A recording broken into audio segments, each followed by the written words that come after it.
Welcome back, or welcome if you're just joining us. It's the France 24 debate. We're looking at the G20 Summit and how the globalization game played out under Chinese auspices this time around, in the company of Jean-Joseph Boileau, economist, the author of Economics for Dummies, in for the French language edition. Welcome back. Welcome back as well to Pierre Habart, Senior Policy Advisor at the Trade Union Advisory Committee's Bureau at the Paris-based OECD.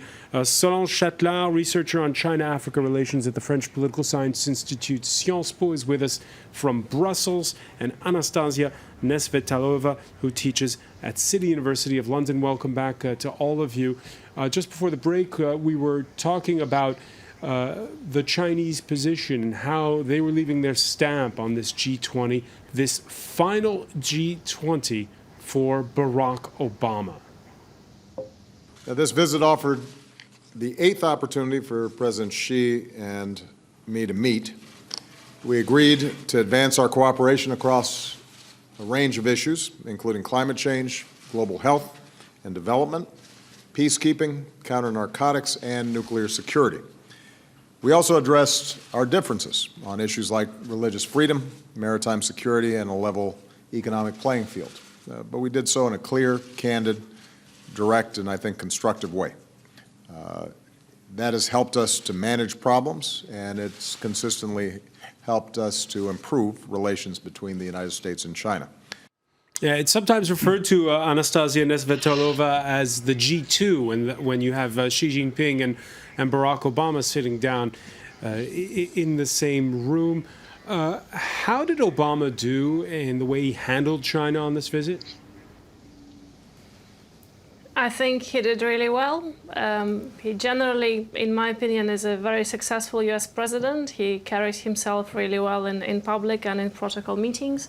But of course, he entered into the summit on the back of a very momentous climate change deal that he just signed with China. So I think he's leaving a very interesting and important legacy. And it could be, as you said, that the post-globalization or post-1990s globalization phase would very much be defined by a state-centric approach to negotiating capitalism or to governing capitalism. And in this respect, both the shifts that Obama implemented inside the US and China's new presence or new increased presence in multilateral institutions are the signs of the change to come. Jean-Joseph Boileau, whether it's Donald Trump or Hillary Clinton who's elected, does this G20 mark the end of an era? Oh, yes, clearly. First of all, because, as I mentioned before, the Chinese perception of the challenges ahead is now clearly on the map and on the table of the G20. I just want to make a point about what you mentioned. I don't buy this story that China is now trying to develop its domestic market. China go global, okay? They will not develop their domestic market for a very simple reason, the aging of the population, okay? So they think 20 years in advance. What need China is a global demand. So they are doing what the US did after the war. They want to push the demand for Africa, Asia, etc. This is the so-called OBOR. And number two, because in that game between the US and China, we have now reached a stage where it is balanced. Remember, in 2009, when the G20 was launched, China was a small partner. Now they play in the same league. And I still buy the story of China-America. Okay. The two leaders did that summit, and the approach of Obama is excellent. It is competition with China, not confrontation. All right, an interdependence, if you will, between the two. Let me ask you, Solange Chatelain, because I know this is what you follow concretely. With China's economy cooling, is there as much investment in Africa as there was a couple of years ago? Well, you do see, obviously, weakened momentum, obviously, in general Chinese investment on the African continent. And as commodity prices drop, profit rates also drop, and you sort of see investors being more and more reluctant to invest in these industries where you have a dampened demand, really. But I think that's really the short-term view. If you look at it into the medium to the long-term view, I think what one of the participants mentioned is right, is that we can't really underestimate China's large both industrial and demographic issue with overcapacity. And if you look at sort of China's economic history, it has dealt, at least in the last 500, 600, 700 years, what we have records of, even up to 1,000 years ago. China tends to readjust structurally to these issues of overcapacity by using several sort of familiar valves, if you like. Migration is one of them, both voluntary and involuntary migration.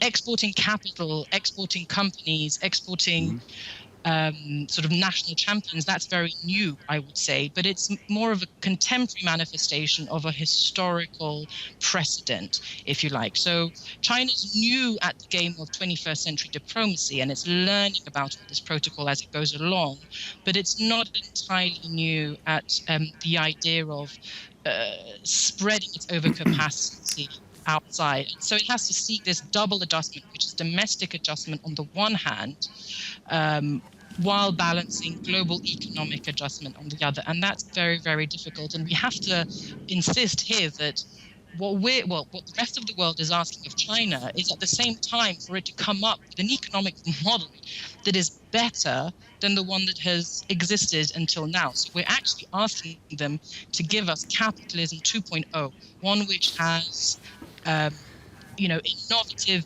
urbanization, innovative agricultural modernization, innovative technological know-how. And so that's quite a tall order.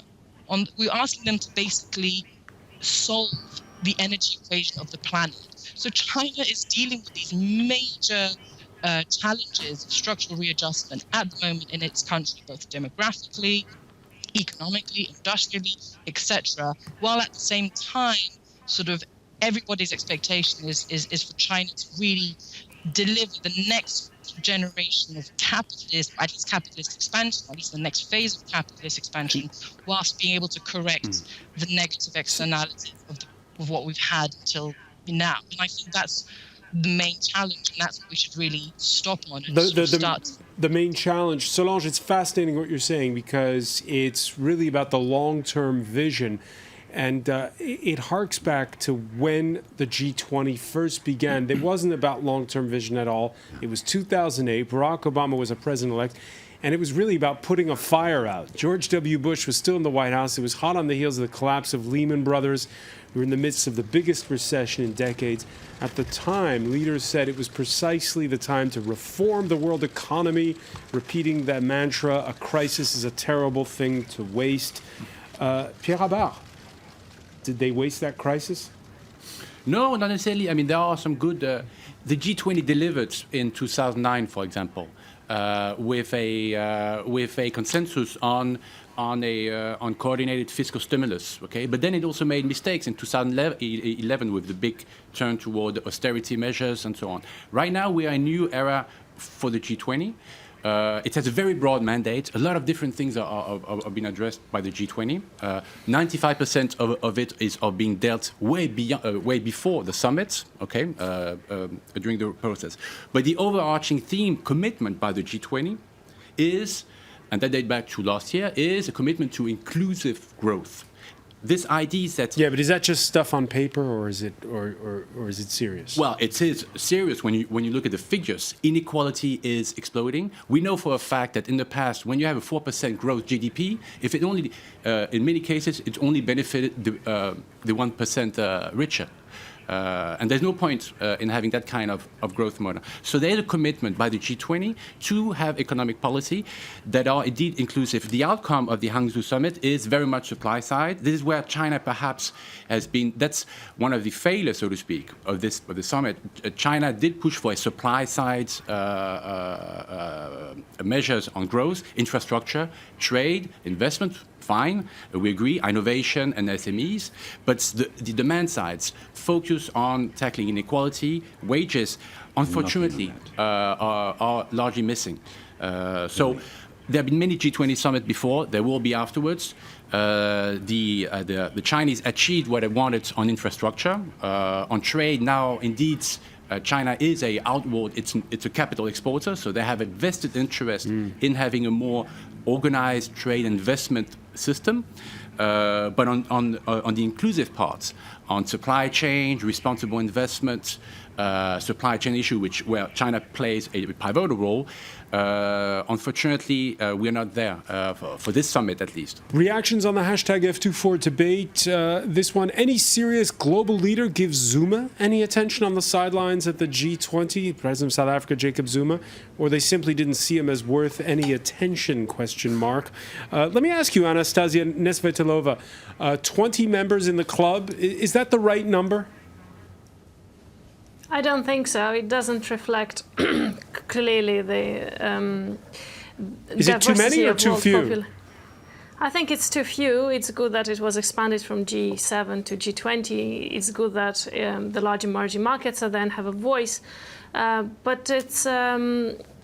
But then we heard that our viewer there saying, well, we didn't hear much from South Africa's president. So people get crowded out if you've got these huge players like the US and China in the room.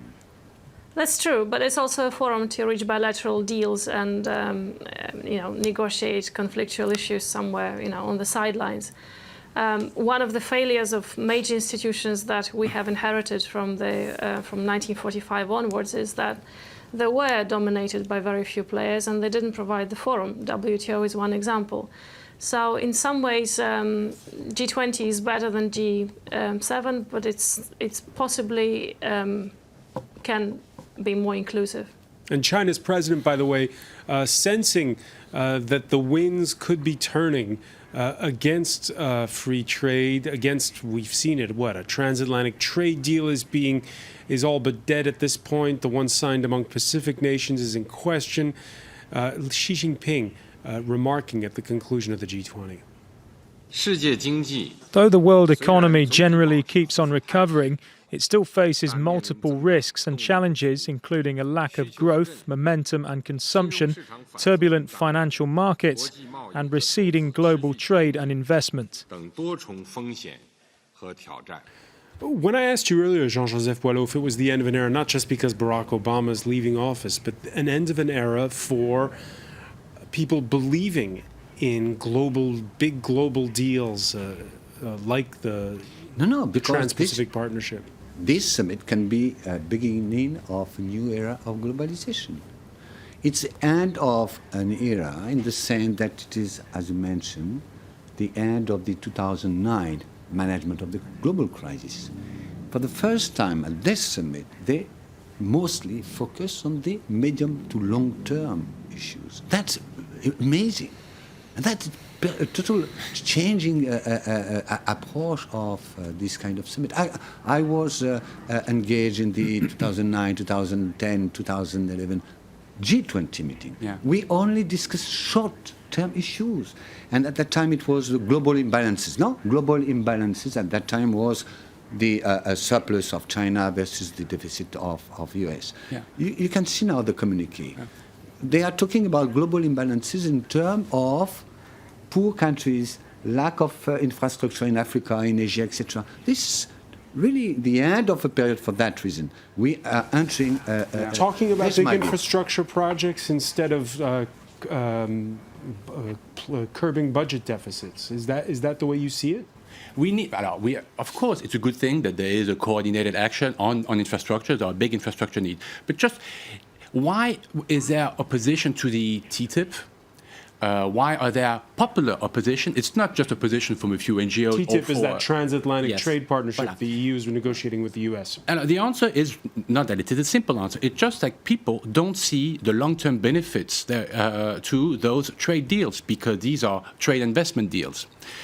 Because in a nutshell, they are not inclusive enough. These are deals that aim, in general, only to protect foreign investors. Surely foreign investors need to be protected. They have their own interests. They need to be protected. But it just happened that they are not the only stakeholders here in the game that need to be protected. And as long as as we will not have a balanced approach to growth, inclusive growth, supply side, demand side, we will feed in this lack of trust. Just on the G20 thing, it's true, the legitimacy of the G20 will remain an issue. Okay. The question perhaps is to make sure that we don't try to substitute the G20 to other bodies like the UN. There's a role for the G20 sometimes as a to trigger action, to create initiative, to set something into motion, which then is then brought, implemented by a wider constituency, including the UN. So we have to be fair, there have been some good deliverables on tax, okay? But it's true, the G20, in the end, I mean, China represents the Chinese China, they don't represent Asia. South Africa represents South Africa's interests, not the developing world, and so on. But just to make sure there's a role perhaps for the G20, surely not to substitute to other. Let me ask Anastasia on this. Anastasia Nesvetalova, you're sitting now in, I guess, what could be the capital of the blowback against globalization. What you've had that Brexit referendum vote in the UK. Are we entering a new period for world trade, for world relations at this point?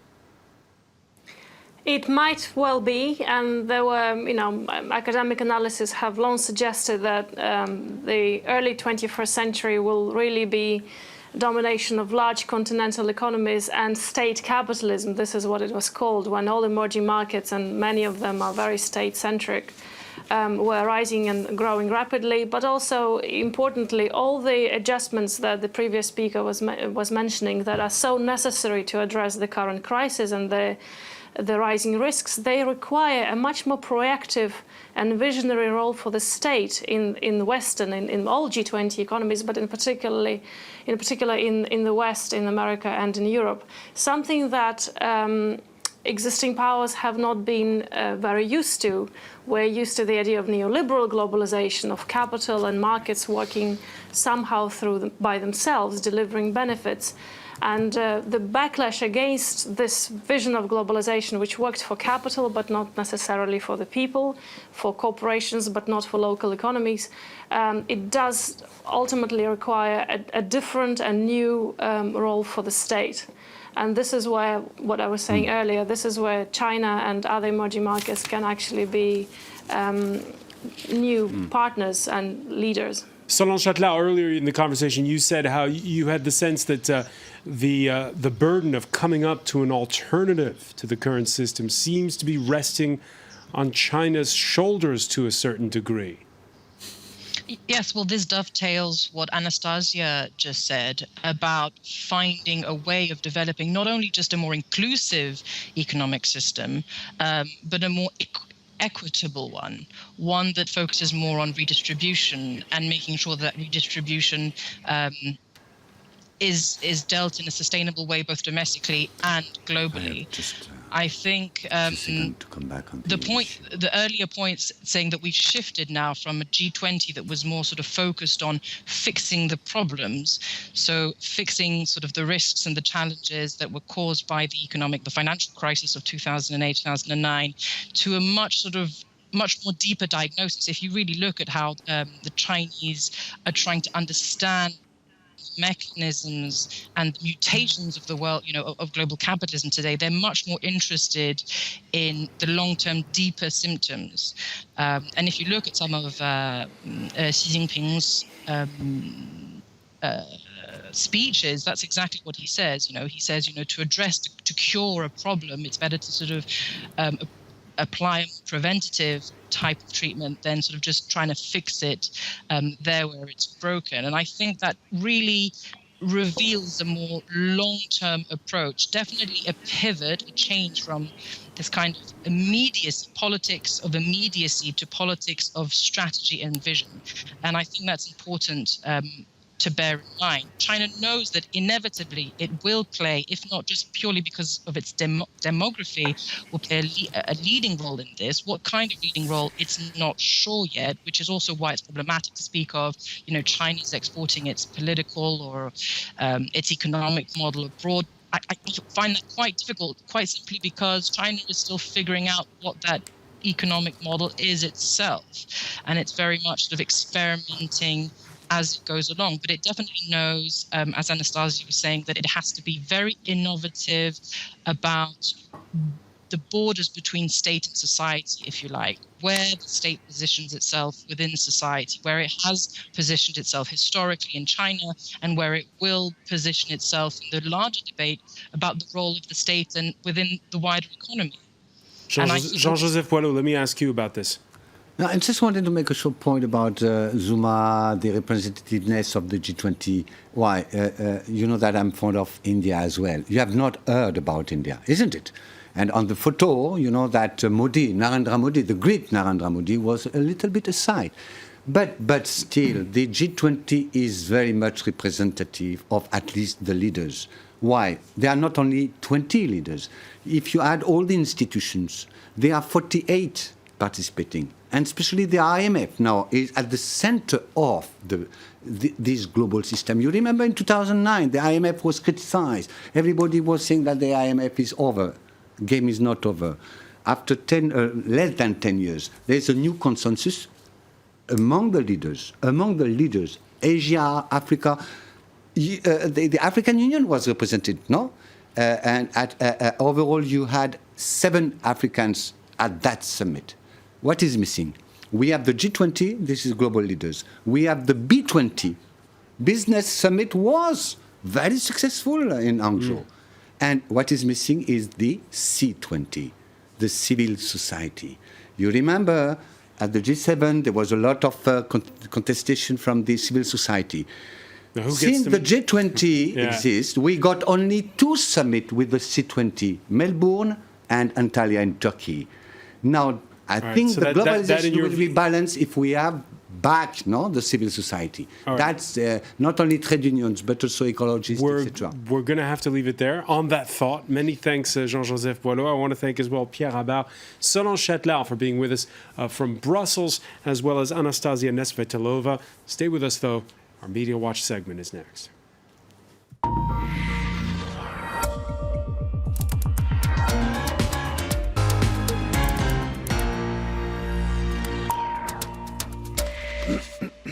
And we say hello to James Creedon, who's here to help us close the curtain on that G20. That's right.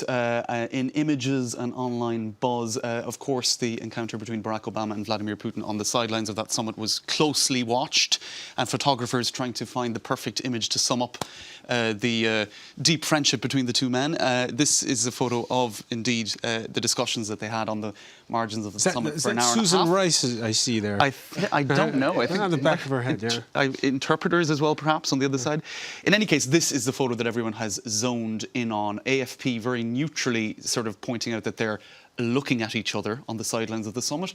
Others reading more into what was going on there. Is it a boxing match, according to Ian Bremmer? Weigh in for a fight. That's right. The Sun called it, spoke of if looks could kill. The Drudge Report spoke of a photo that indicated Cold War. I'm not sure if we could necessarily go that far, but BuzzFeed, in any case, is summing it up as a death stare, and they have helpfully catalogued previous death stares, or at least cold moments between the two men. This at the Paris Climate Summit last November, and this image here at the G8 meeting in 2013. But I suppose, you know, a photographer can also be somewhat manipulative in zoning in on one particular moment when they might. Camera never blinks. That's it. So another image that gathered quite a lot of attention was this group shot where you can see Vladimir Putin and Recep Erdogan in conversation and looking somewhat complicit, huddled in together.